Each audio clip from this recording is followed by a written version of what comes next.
Wassalatu wassalam ala asyrafil anbiya'i mursalin Sayyidina Muhammadin wa ala alihi wa sahbihi ajmain. Amma ba'd. Ada 5 golongan orang yang dikhawatirkan meninggal dunia dalam keadaan su'ul khatimah. Para ulama berkata bahwa orang yang paling dikhawatirkan akan su'ul khatimah, semoga Allah melindungi kita dari hal itu, mereka adalah: 1,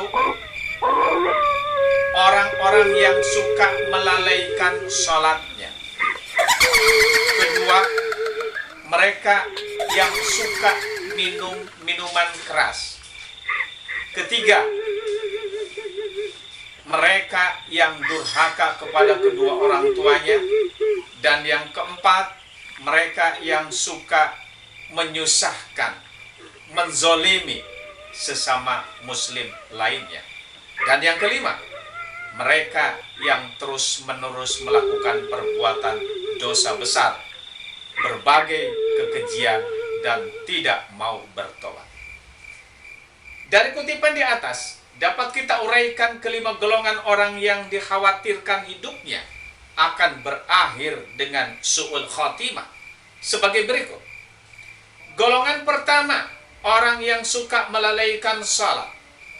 Salat merupakan amal pertama yang akan dihisab oleh Allah Subhanahu wa ta'ala. Hal ini sebagaimana ditegaskan dalam sebuah hadis, sesungguhnya amal yang pertama kali dihisab pada seorang hamba pada hari kiamat adalah sholatnya. Maka jika sholatnya baik, sungguh ia telah beruntung dan berhasil. Dan jika sholatnya rusak, sungguh ia telah gagal dan rugi. Oleh karena itu, hendaklah kita selalu menjaga sholat kita dengan sebaik-baiknya. Dalam keadaan seperti apapun, sholat 5 waktu khususnya tidak boleh kita tinggalkan. Prinsip ini hendaknya juga berlaku untuk orang-orang di sekitar kita, khususnya keluarga kita sendiri. Sebab ada perintah dari Allah Subhanahu wa ta'ala untuk menjaga diri dan keluarga dari ancaman siksa api neraka. Sholat menjadi hal yang utama untuk bisa selamat dari api neraka. Maka barang siapa ibadah sholatnya sangat buruk, dikhawatirkan hidupnya akan berakhir dengan su'ul khatimah. Yang kedua, mereka yang suka mengkonsumsi minuman keras. Minuman keras hukumnya haram.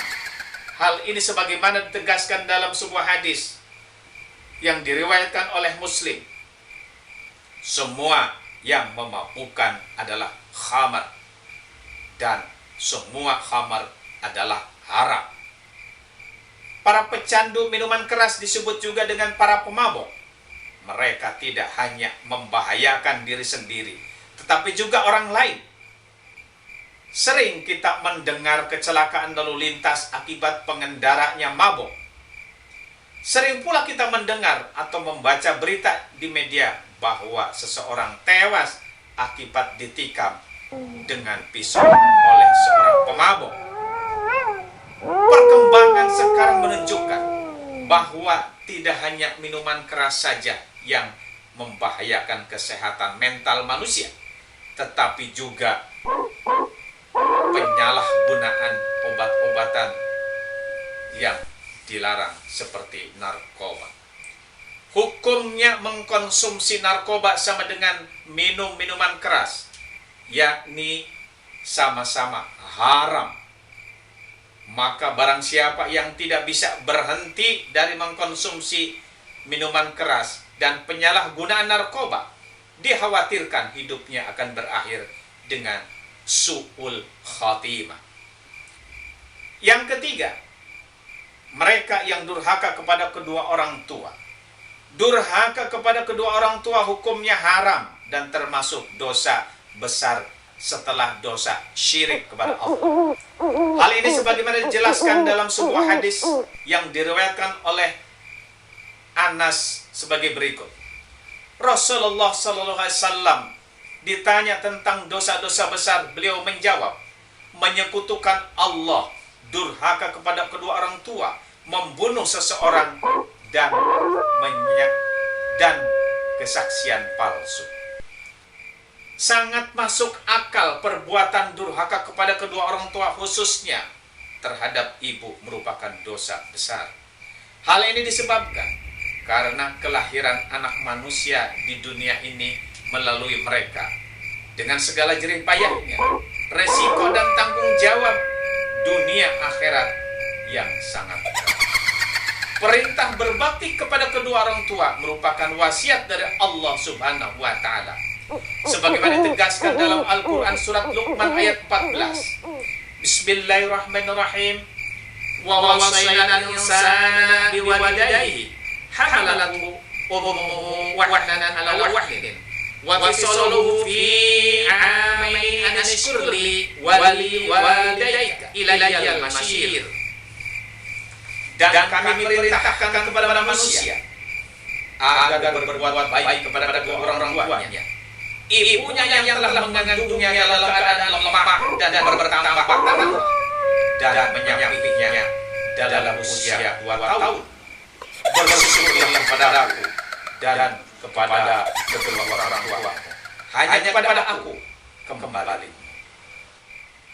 Oleh karena itu, jika seseorang selalu durhaka kepada kedua orang tuanya dan tidak mau menerima nasihat dari siapapun untuk berbakti kepada keduanya, maka anak atau orang tersebut dikhawatirkan hidupnya akan berakhir dengan su'ul khatimah.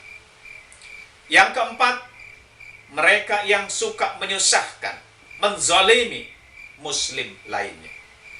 Menzalimi orang lain memang bukan persoalan sepele. Allah Subhanahu wa Ta'ala sangat memperhitungkan perbuatan zalim yang dilakukan seseorang terhadap orang lain, apalagi sesama muslim. Hal ini ditegaskan dalam sebuah hadis yang diriwayatkan oleh Anas bin Malik. Rasulullah bersabda, adapun kezaliman yang tidak akan dibiarkan oleh Allah adalah kezaliman manusia atas manusia yang lain, sehingga mereka menyelesaikan urusannya. Di antara perbuatan-perbuatan zalim manusia kepada manusia lainnya adalah sebagaimana disebutkan dalam sebuah hadis yang diriwayatkan oleh Abu Hurairah.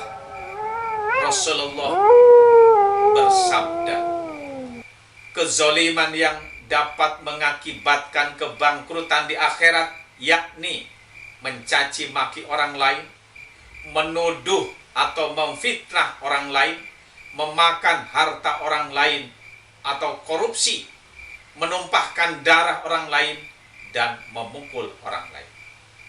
Oleh karena itu, jika seseorang selalu menzalimi orang lain tanpa bisa diingatkan oleh siapapun supaya berhenti, maka orang seperti ini dikhawatirkan hidupnya akan berakhir dengan su'ul khatimah.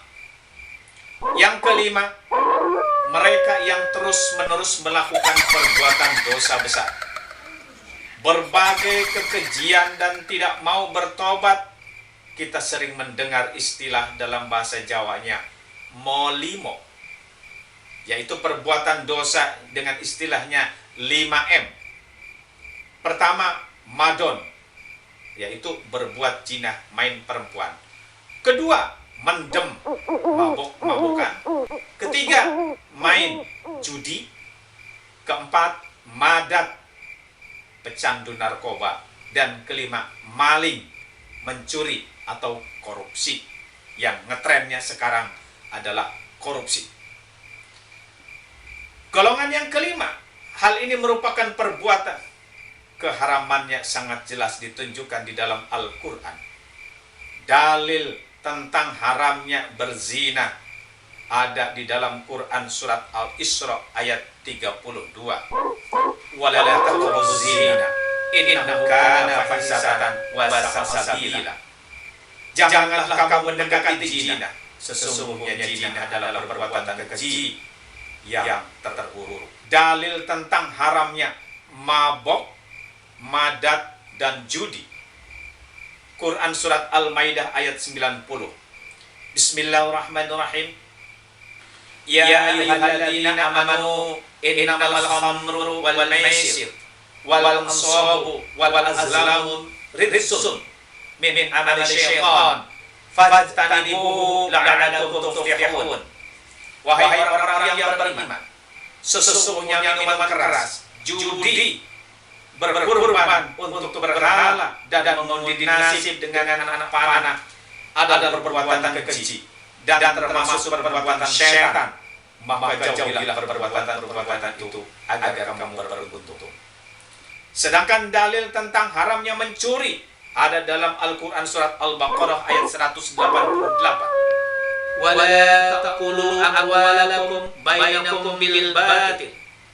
Dan janganlah sebagian kamu memakan harta sebagian yang lain di antara kamu dengan jalan yang batil. Oleh karena itu, barang siapa yang selalu melakukan dosa-dosa seperti tersebut di atas tanpa bisa diingatkan oleh siapapun supaya bertobat, maka orang itu dikhawatirkan hidupnya akan berakhir dengan su'ul khatimah. Marilah kita berdoa, mudah-mudahan kita senantiasa diberi rahmat dan kekuatan oleh Allah Subhanahu wa Ta'ala, sehingga kita semua mampu menjauhi dosa-dosa sebagaimana disebutkan di atas. Siapapun dari kita tentu menginginkan dan selalu memohon kepada Allah Subhanahu wa Ta'ala dengan tiada henti agar kita semua diberikan hidup yang mulia dan kematian dalam keadaan husnul khatimah, dijauhkan sejauh-jauhnya dari su'ul khatimah. Semoga bermanfaat. Kurang lebihnya mohon maaf. Akhir kalam. Wabillahi taufiq wal hidayah. Assalamualaikum warahmatullahi wabarakatuh.